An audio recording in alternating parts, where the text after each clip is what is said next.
Hello and welcome to Rubbin Minds. I am Hero Daniels, your guest host for today. It's been quite a very eventful week. How are you really doing? Some good news. I think I'll start off with some good news. That some states have started rolling out their palliatives. They received the 2 billion naira out of the promised 5 billion naira per state in order to subsidize the effect of the fuel subsidy removal.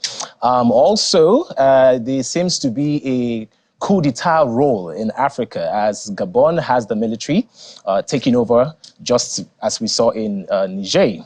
And the NLC has also threatened to go on a warning strike, a 2-day warning strike starting this Tuesday.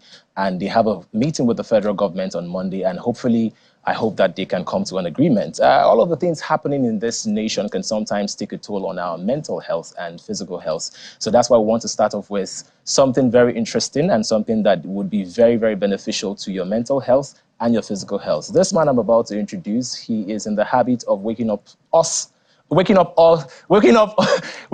the morning and dragging us on social media. In the words of Gen Zs, you know, he comes and he tells us to drink water a lot, and you know, he just gives us tips on how to maintain a very healthy life. I have Dr. Chinonso Egemba, a health and wellness content creator. Welcome to the show. Thank you. Thank you very much for having me. All right, so this segment, we're going to call it Advice You Did Not Know You Needed. You know, when we talk about health advice, we just think it's just, you know, the basics, check your BP and all of that. But there's certain advice in health that you did not know you needed. And the man that will give us that advice is Aproko. Doctor, how you doing? I'm great. I'm great. Thank you for having me. Thank you for being here. It's been a long time. The last time I saw you, it was in Abuja for a conference. Yes, yeah. It has. I think the other last time was during COVID while I was on the show. It's been quite a while. I know. Okay, so let's get straight into it. A lot is happening in this nation. People are facing, you know, people are facing quite a lot. Yep. With the first subsidy removal, you'd notice that a lot of people are struggling financially, and this is taking a toll on our mental health. It's taking a toll on our physical health. How do you think we can keep our body and soul together in these trying times? So I think one of the first things I would say is you need to understand the things you can change. You need to understand the things you can change and work on those things, because whether we like it or not, stress has become something that has become worthy of note. So we have to take, note of it, because the best way to describe stress for me is just imagine you came to visit me and all of a sudden there's a big dog. You notice your muscles tense, your eyes become sharper, your heart rate increases, your blood pressure increases, just to get you out of that situation. So you're either fighting or flighting, or, you're either flighting or fleeing, right? And you need to understand that that particular mode your body is in is a response to the stimuli of seeing that danger called a dog. You're not meant to be in that state for a very long time. But a lot of people, especially in this part of the world, being exposed to so many things, today is one cool somewhere and you're wondering if your country is next. Next tomorrow it's, fuel price increasing. Before you know what's happening, the dollar has increased to, insane amounts. And your body is always in that fight or flight mode. You can't sustain it for long. So you need to understand that there are some things you can change and there are some things you can't change. Focus on the things you can change. Leave the rest. The world will still go on. Yeah, that's one. Secondly, talk. A lot of us are built to keep our struggles in because we seem to think that when we share our struggles with other people is a sign of weakness. No, it's not. Understanding that you're vulnerable is also a sign of strength. So talk to your community. I call it community. Find people who share the same goals, the same dreams, who you can be vulnerable to without, your this thing leaking on Instagram the next day, and talk to them. Right. Have that conversation with them. One thing you notice is when you do this, it lifts certain weights off your shoulders and helps you sometimes even can even provide clarity in some cases, and other times make you understand that the problem is not probably as big as you're envisioning it to be. The third is exercise. Right? But we say things like, oh, but it's stressful. Where can I find the time to exercise? And that's because we think exercise is go to the gym. Yeah. You have 5 minutes just before you prepare for work. Use that 5 minutes, do a couple of skips. Use that 5 minutes, do push-ups, but make it consistent. What that does is that it prepares your body prepares your mind, prepares your, your mental capacity. How? Because when you exercise, generally, your body releases endorphins into your bloodstream. Right. Endorphins are feel-good hormones. So the process of exercise is probably not funny, but what you get after is what makes you feel good. And if you start your day off that way, you're probably going to handle the difficulties you meet during the day a lot better than somebody who didn't. Yeah, I like that you said exercise. So you know, there's this popular saying that prevention is always better than cure. Preaching. With healthcare being more expensive, you know, not everybody can afford to go to the hospital. So technically, it is way better to actually prevent a health crisis than actually getting to the point where you have to pay and you don't have the money. Exactly. So aside from exercise, what other things do you think an individual can do to make sure that he or she doesn't fall sick as often? Like you said, prevention is better than cure, right? So aside from exercise, your diet is also very important. We are now in a world where everything is fast. And because of that, our diet has also become fast. And so a lot of us are reason for easy to make meals. The only problem I have with that is a lot of these meals are very high in carbs. A lot of them are high in fat. A lot of them are, high in sugar. But there's a feeling you get when you eat them, right? It makes you feel good. That's, we'll come to that later. But you need to understand that your diet is one of the most important things you need to take care of, because it has to be rich in vegetables, has to be rich in fiber to help your gut move better. And if you're constantly exposed to what I refer to as fast food, fast diets, it's going to negatively affect your blood sugar. Because when you eat those foods, your insulin increases in order to be able to handle the sugar. But if it continues to increase over time, your body has a tendency to become resistant to the insulin. And so the insulin raises, but your blood sugar doesn't come down. That's why a lot of people tip towards that, and you need to prevent that as much as you can. So exercise, and please drink water. We keep saying it every time, but yes. Water for me is cheat. Like there's cheat hacks, cheat code. You're feeling too hungry, drink water. You are feeling tired, you have a headache sometimes. But I've heard that somebody died from drinking too much water. So what is the measurement? What is the accurate measurement for how many liters do I need to take? So some people would say 2 to 3 liters a day, depending on what the environmental conditions are. Now, we're in a cold room, right? Your body is going to lose less water than when the environment is hot. And that's because you don't just lose water from peeing, you lose water from your skin when you sweat, you lose water from your nostrils when you breathe, from your mouth when you talk. And when you're in that very hot environment, you tend to lose more water than possible. That's why you've noticed that when we're very hot, you tend to reach for more bottles. Yes. Easily. But if it's colder, but generally between 2 to 3 liters. Now, when people get water poisoning, it's simply because they take more water in a short period than their bodies can handle.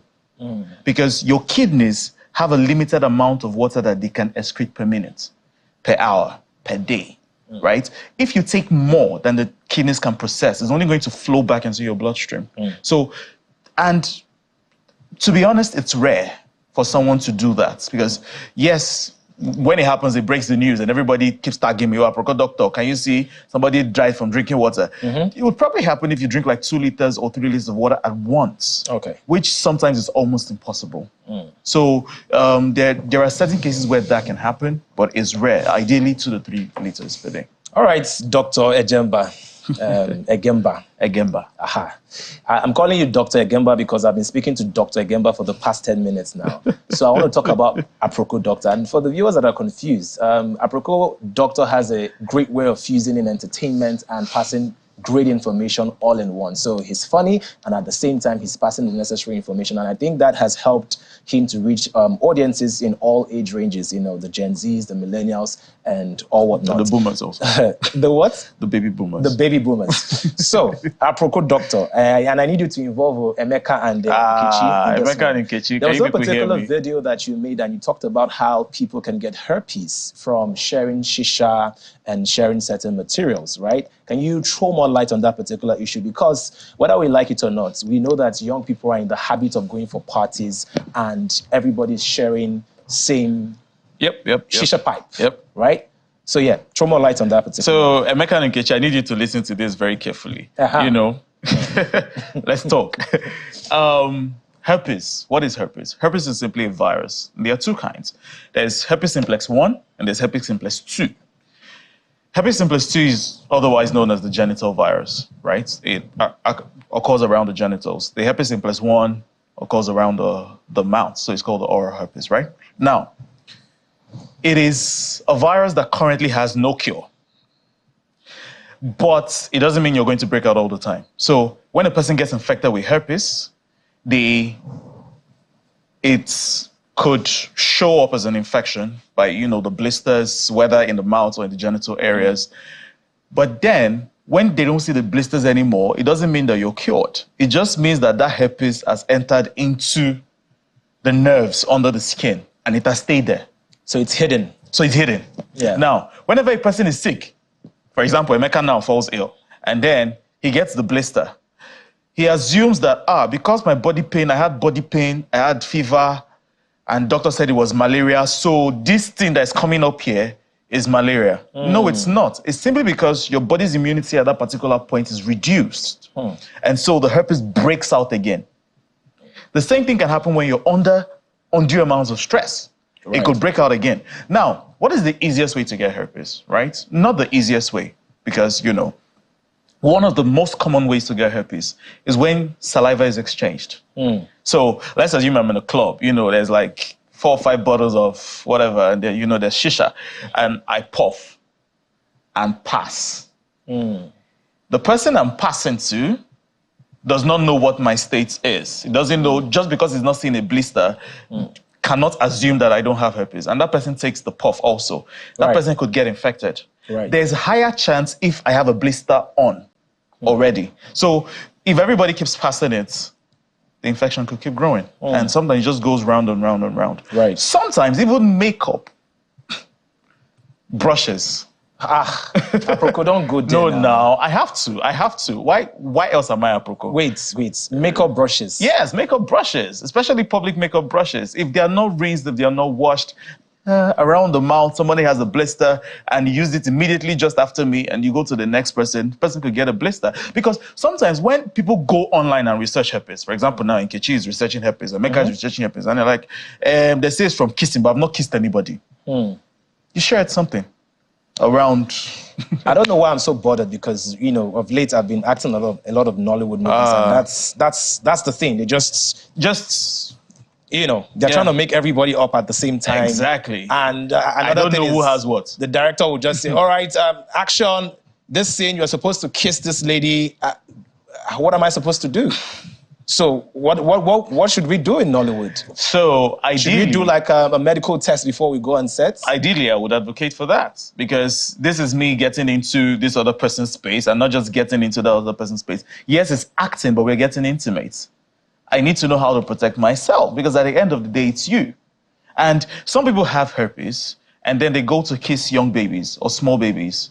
There actually was a case of a baby, because when babies are born, their immunities are not yet formed fully. True. And when you go kiss that baby, especially with a blister on, that baby gets the herpes. I've seen cases where it transmits, to the baby and then goes to the baby nervous system. And before you know what's happening, there's a brain infection and the baby goes on from there. Wow. So you never know who you're going to infect. You never know who's going to get infected. So if you're going to act in movies like that, I think it's only right. Because most times we just act these things or we do those jobs and we do not realize that aside from just the job itself, our lives are going to be affected by whatever decisions go on there.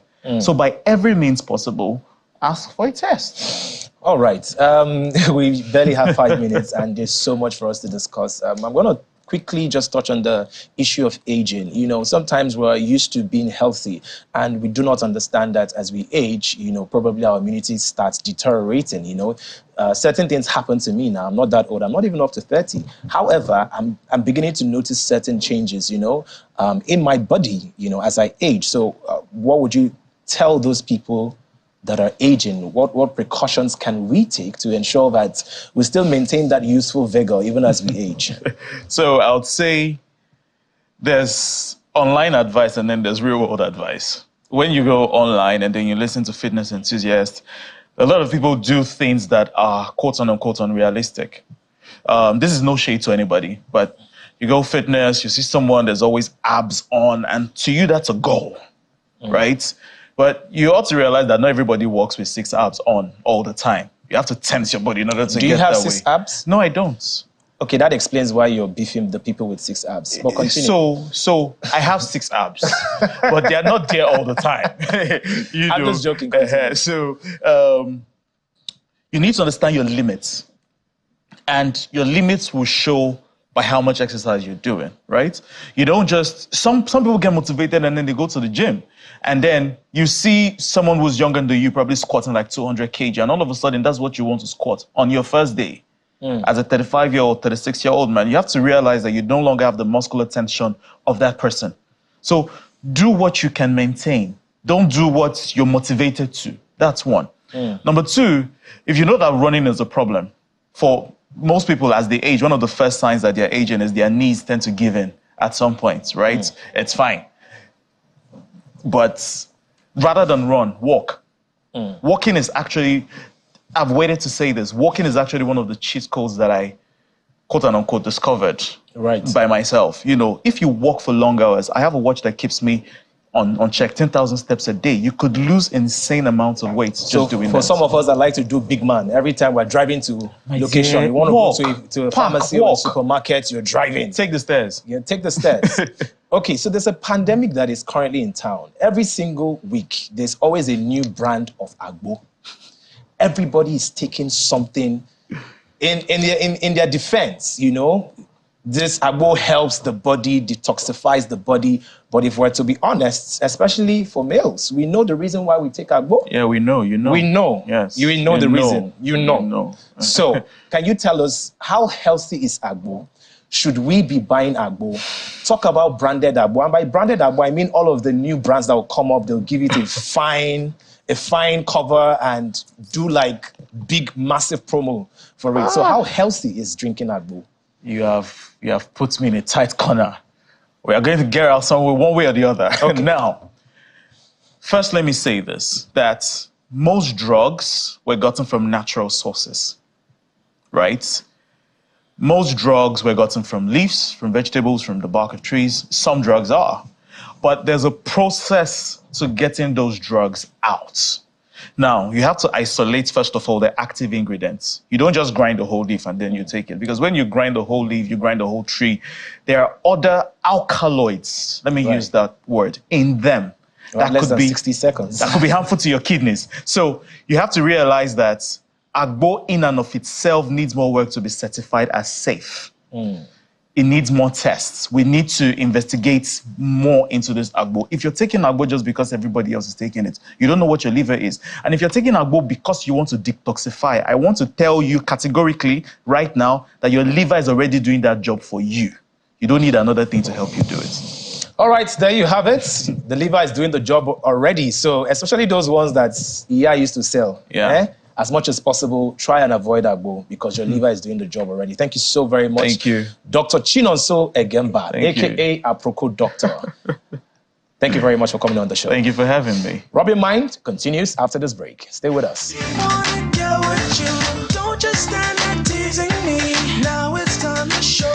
Welcome back to Rubbin Minds. Before we went on the break, we were discussing how you can stay healthy even in trying times. A big thank you to Aproko Doctor for enlightening us. Right now, we need to talk about other serious issues, one being Nigeria's debt profile. It's very, very worrisome. Nigeria's economic growth and Nigeria's debt problem. What can we do about it? The last time we checked, we have a debt of over 43 trillion, and that is coming from 2 trillion in 2015. So from 2015 to 2023, we are now at over 43 trillion. Thankfully to His Excellency, the President of the Federal Republic of Nigeria, President Bola Ahmed Tinubu, the subsidy removal will now allow us to save some trillions, and hopefully we can start doing something about this debt. Now, he has also stated that Nigeria can no longer afford to dedicate 90% of our revenue to debt servicing. So we're going to discuss these issues. Joining me is an economist all the way from the United Kingdom, Gospel Obele, and also in our Abuja studio, joining me is Adiola Ogun Bodede. Welcome, Adiola. Welcome to the program. Good afternoon. Good afternoon. So let's get straight into it. How did we get here? From a debt profile of 2 trillion in 2015 to 43 trillion, over 43 trillion in 2023.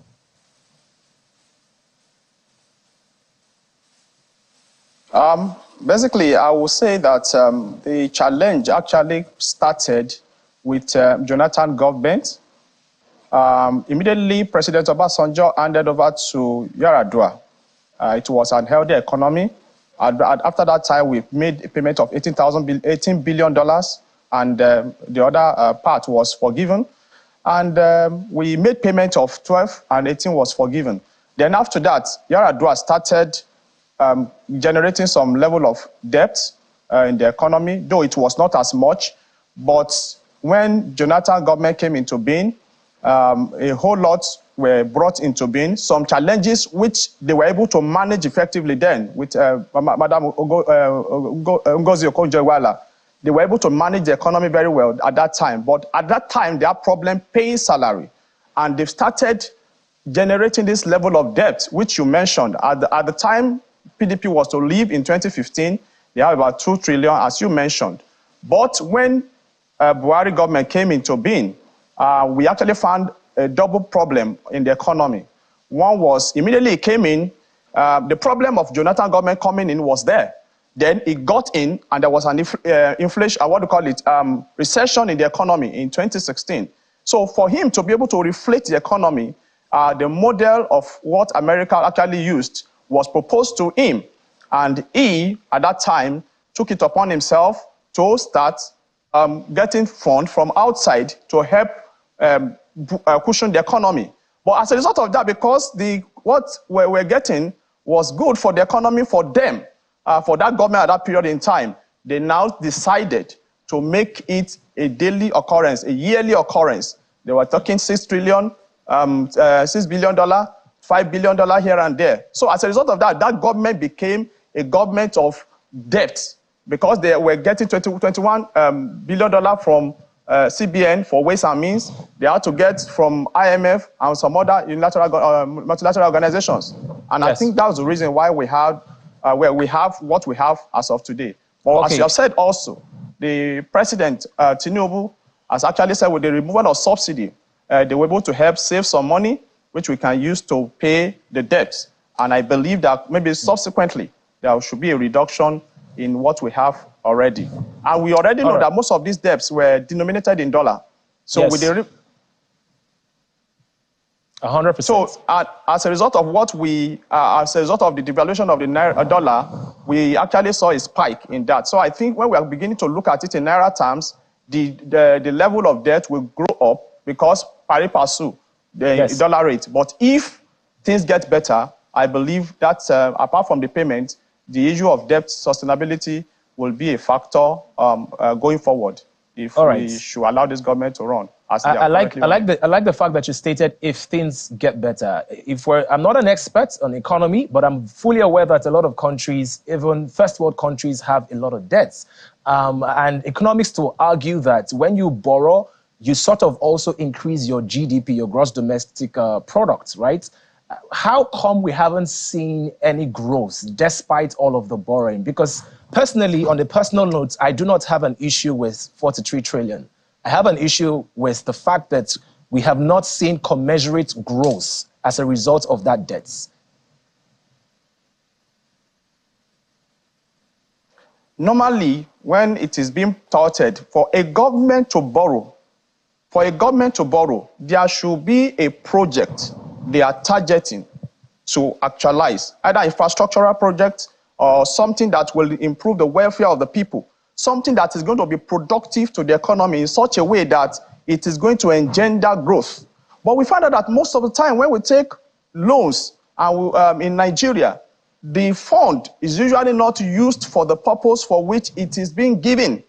And as a result of that, some of the money will be stolen, some will be kept where it should not be kept, some will be taken to where it should not be taken. And as a result of that, when you have a time lag to complete a particular project, for example, if I say, like I mentioned the other time, we have rail line. We have taken loan for our rails to be put in place, for us to have rail in place. But as a result of that, we delayed, especially like the one in Lagos and the one even the federal government won. So we delayed. So the time lag, the loan issue, the time for the period of the loan, maybe it's for 3 years. After 3 years, you're supposed to pay. The project was not completed even in 6 years. Yeah. Then what do we now have to do? You started paying back loan for a project you have even not started running. You have started paying loan on infrastructure you have not completed. As a result of that, we found this challenge going here and here, especially in our economy. So I would say corruption is a major challenge. Delays in government implementation is a major challenge. And what do I call, where you would do something environment in government. You decide to take a particular money which was supposed to be given to a particular thing, you take it to another project. Right. We're going and as a result of that, we have bills to pay, but the projects are not completed. I agree with you. We're going to get back to that. Let us hear Gospel's thoughts. That's the reason why welcome to the program. Hi, Hero. Good day. Good day. Good day. And taking off from where Adiola stopped, how can we actually deal with this issue of mismanagement? Because that seems to be even a bigger problem than actually borrowing. Yeah, first and foremost, I'm happy with the fact that we've agreed in one way or the other about what you said, that there is a problem of mismanagement than the problem of just borrowing. More developed economies have larger debt portfolios. The big question is, what do you borrow for and where do you invest those monies? Debt financing are a form of development finance. Debts rather are a form of development finance, based upon the policy instruments that you're seeking to take forward. So first and foremost, it's a cultural problem, and it's very important to set that tone. It's a cultural problem. The problem of waste, mismanagement, maintenance, and all of these narratives are a cultural problem. So we need to first deal with the root causal elements of, how we manage resources in Nigeria, who gets what, why, and when, and how you scale continuity of project commitments and all of that. And we're not trying to say this is a government problem. It's an individual problem to a very large extent in the Nigerian space. Many Nigerians still have financial management issues, problem of budgeting, raising finance, managing monies, accountability and all that. So when you scale that at the federal level, that's technically what you're saying. So yes, we need to first deal with the core cultural problem of waste, mismanagement and all that. Once we begin to deal with that, you realize that the problem is not really debt, or rather how those monies are being used. All right. The president has also said that we can no longer afford to dedicate 90% of our revenue to debt servicing, and they're going to come up with a new plan. What do you think of that? Gospel? Yes, I agree. That's a very valid perspective to hold. But first off, it's important for me to state that the Nigerian economy is already diversified, all right? The Nigerian economy is currently and already diversified. The big ticket issue is that we do not have a diversified / productive revenue base, all right? And there's still lots of leakages around revenue mobilization. So questions now border heavily on how do you take 55% of the economy that is largely services driven, and scale that. All right, we do not have a national services policy as it stands right now.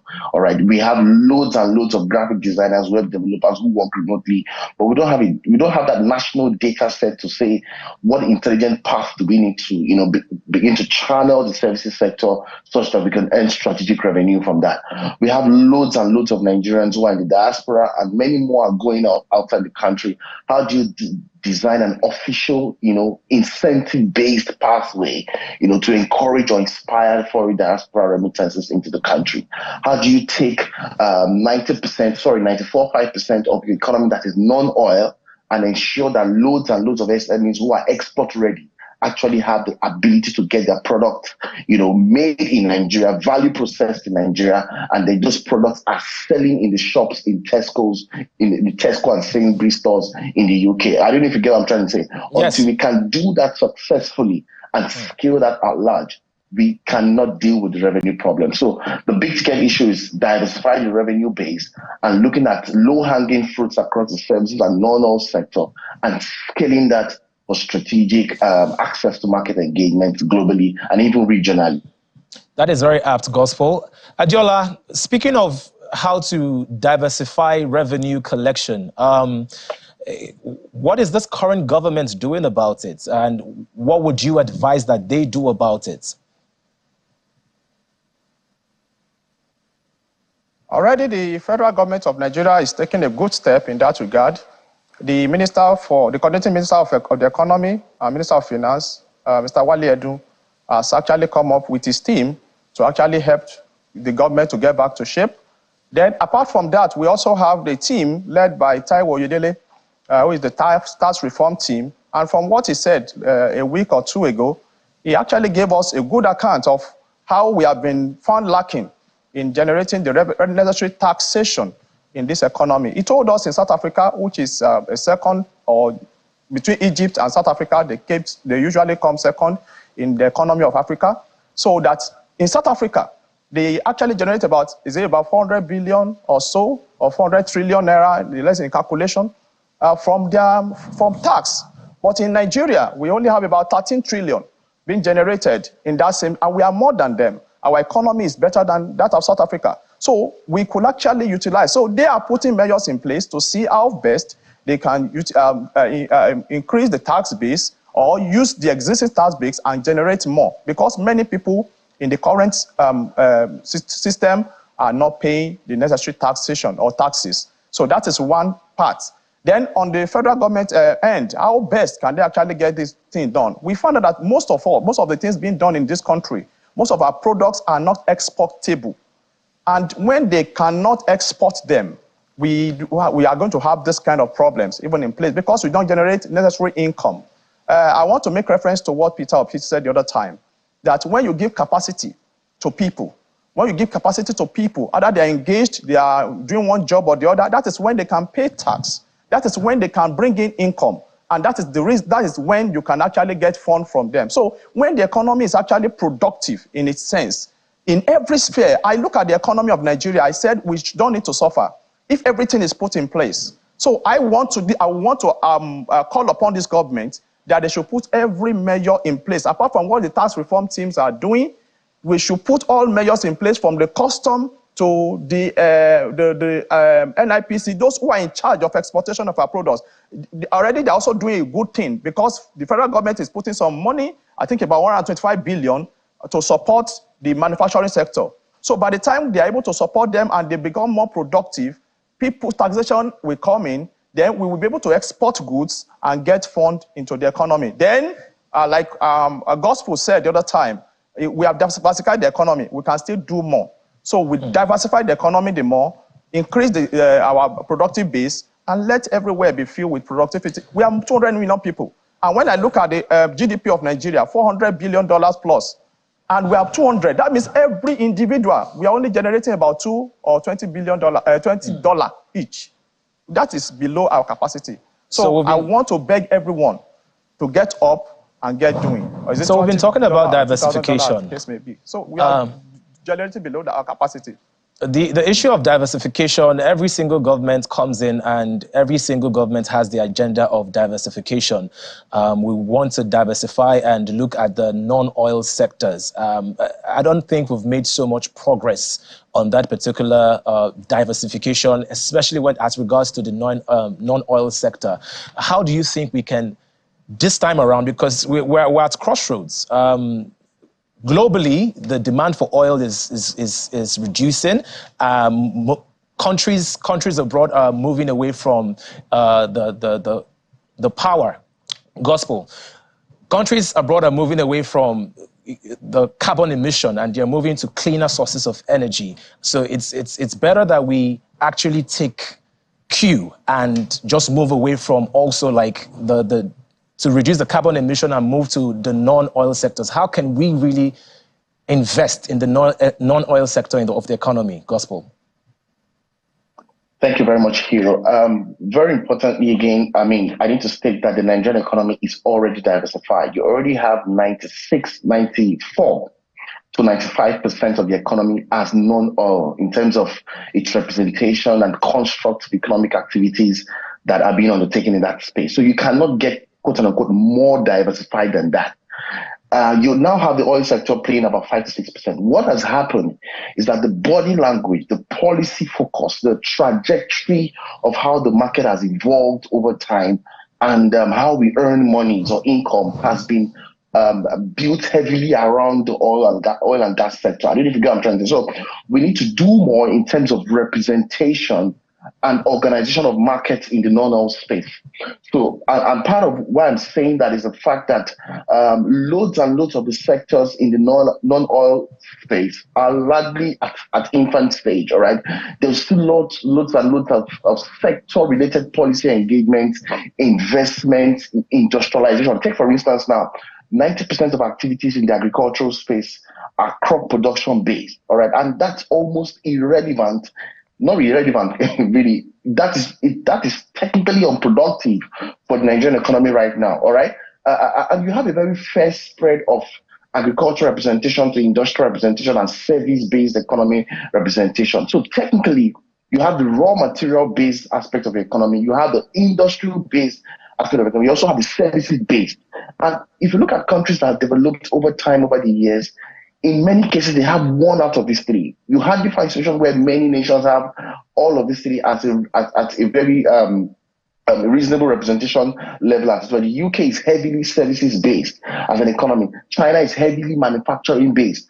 But for Nigeria, we have almost the three at an almost even split. So what's happening is that our markets, our sectors are not developing at the pace of opportunities, investments, innovation that it should. When you have 90% of the agricultural economy largely built around crop production, it shows that your market is still at a very infant stage. So you can't really do much to play competitively enough to unlock the potential of that space or that market or that sector. So are you saying we should focus? Are you saying we should focus on one particular sector? Is that what you're trying to say? No, I'm not saying we should focus on one.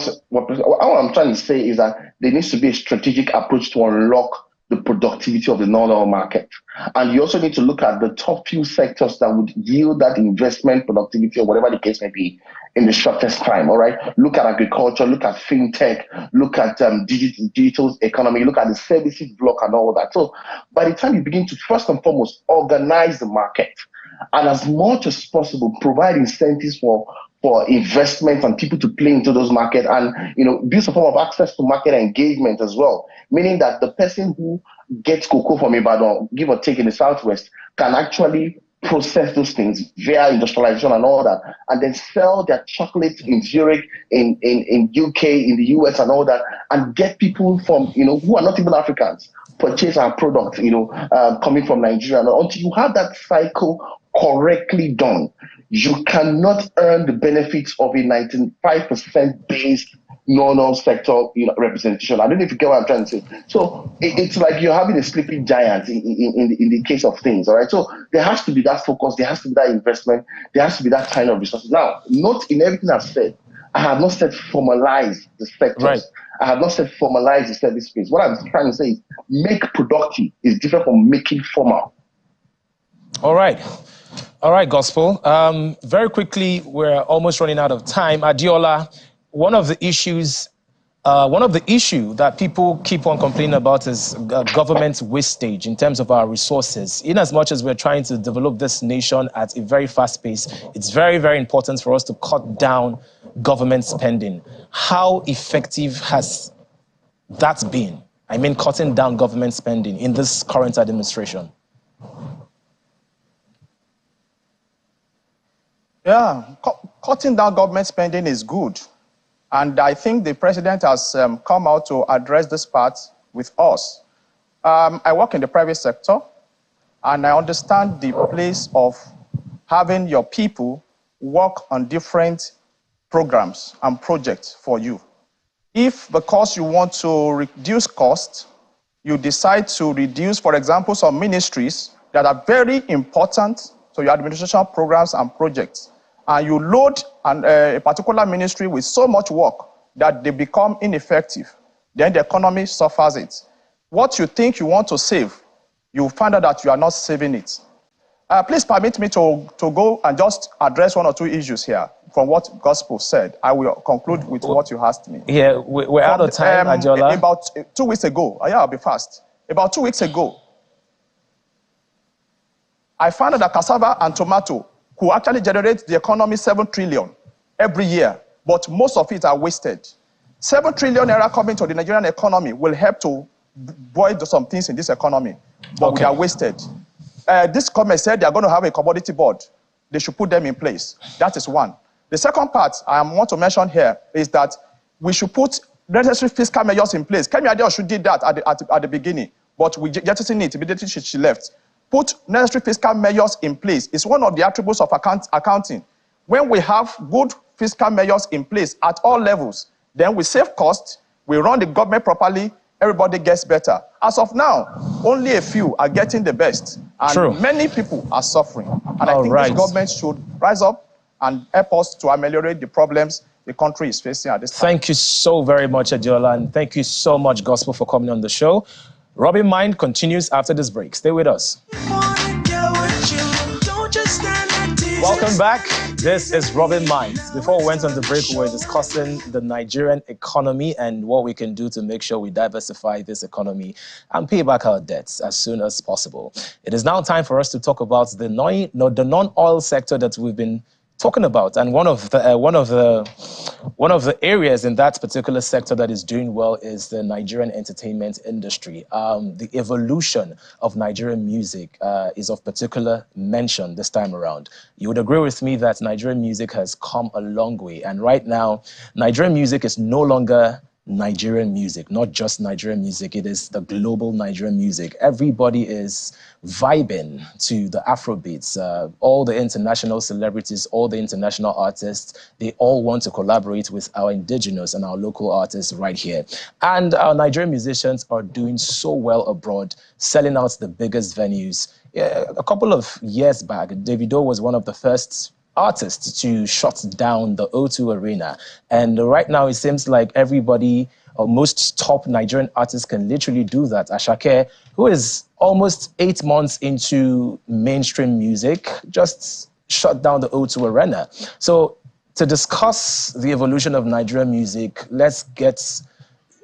for us to understand how the journey has been, where we're coming from and where we're going to, I have joining me is Stephen Chibuzo, who is a music executive and a PR consultant. Welcome to the program, Chibuzo.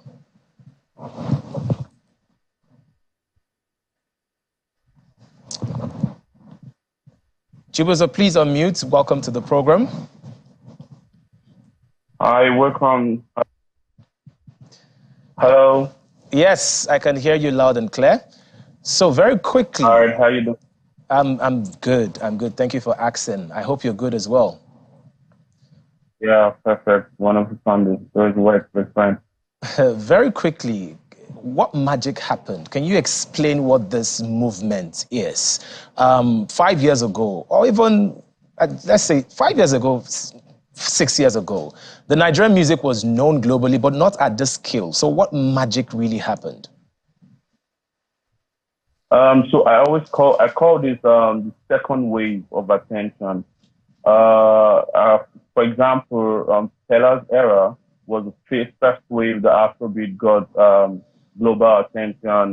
The world wanted to listen to Fella. They really wanted to hear what he had to say and the way he talked about social justice and all of that. But this second wave is more of the sound.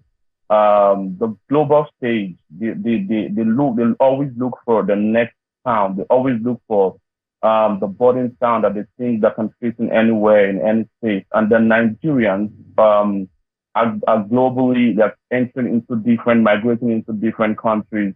And this is increasing for music in those different markets. So a lot of global records and global stars want to associate with what's trending, and that's exactly what's happening. Afrobeats is trending. A lot of music fans across the world want to listen to what our Afrobeat artists are doing. They love how they can relate to what they're saying. So this is basically It's just the affinity for what's trending and what's good on new sound, the affinity for the new sound, and that's what Afrobeat basically given to a lot of this global, given to the global stage in summary. Would you attribute this huge success to social media? Platforms like TikTok, they have been has been very instrumental to spreading our sounds, globally. Would you attribute this huge success to social media?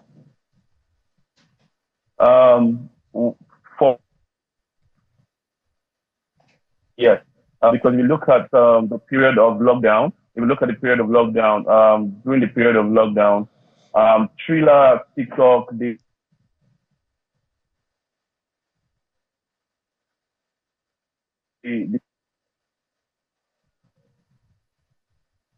Right. So, like I said earlier, in 2020, just like he was saying, the lockdown, everybody had to create content from the comfort of their homes. Apparently, a lot of people took advantage of that, and a lot of artists were just recording their sounds in the studio, and the only place that they had to put it on was social media, and that was when you saw the likes of Omale, and so many artists that people would actually rate as non-A-list artists back then. They actually blew up beyond our imaginations. So Chibuzo, how instrumental is social media to the success of Afrobeats?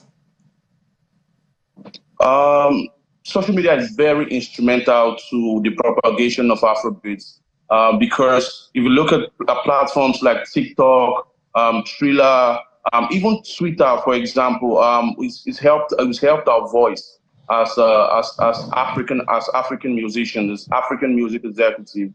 These social media platforms help bring our sounds to the front of the right fans, the right executive, the right label, because they go to these platforms to listen to what's new.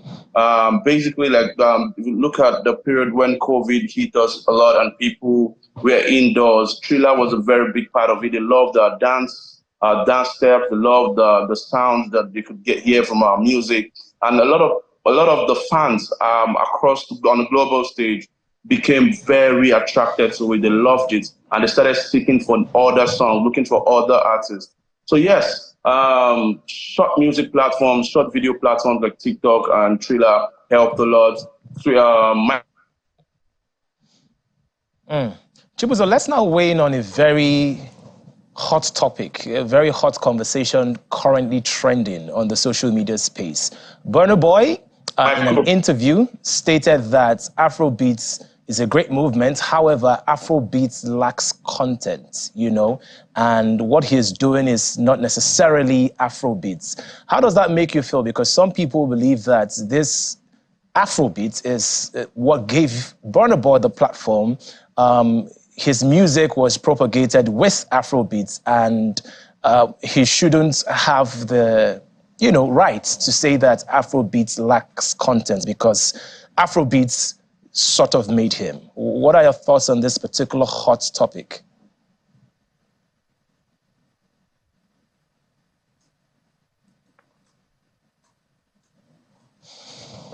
I think Burna Boy. Can you hear me? Yeah. All right. So I think Burna Boy has his truth to tell. Okay. So I think Burna Boy has his truth to tell, and we cannot take it away from him. Whichever way we want to say it, as fans, as journalists, as music executives, as global music projectors, we definitely have to understand that he has his truth to tell. He has a truth to tell. So I personally don't hold anything against him. The truth is different to everyone. Thank you very much. We're out of time I think at this point. But thank you so very much for coming on the program, Chibuzo. And it's been such a phenomenal time on the show. Remember, Rubbin Minds continues, same station, same time next week. My name is Harry Daniels. See you next week.